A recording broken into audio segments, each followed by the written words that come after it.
What's up, guys? Today we're going to talk about the dict or dictionary built-in function in Python 3. The docs here are pretty sparse, but it does outline that there's basically three ways to use dictionary as a built-in function. We can use kwargs only, we can use a mapping with kwargs, and we can use an iterable with kwargs. So let's take a look. Everything for this built-in function is optional, so we can create empty dictionaries like that.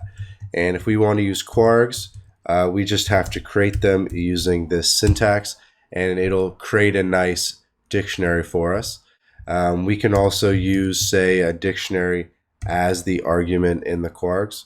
C equals 5. And there you kind of have a nested dictionary structure. But basically, that's how to do it with kwargs only.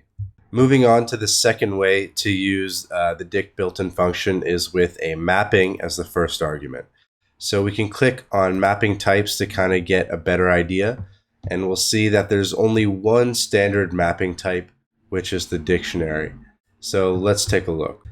So what this mapping is going to look like is a dictionary as your first argument, and we can create a couple keys here as we like. So that's what it looks like without the secondary kwargs argument. And then if we want to use that second argument, the kwargs, we can say add c equals 3. It's adding that c equals 3 to the dictionary. So this is a great way to create a new dictionary out of an existing dictionary. The third way to use the dict built-in function is with an iterable. So the first one we'll throw in here is a list, and we'll do a list of sets.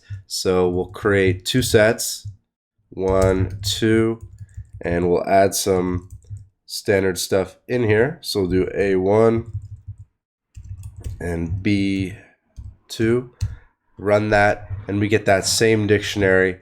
We're just going about it in a different way. And we can again use kwargs on the end here.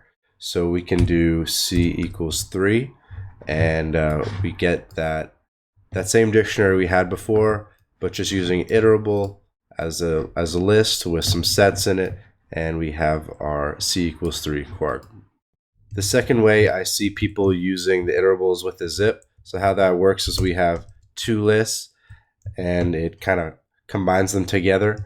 So say we have a couple strings here that'll become the keys, and then a couple values in the second list.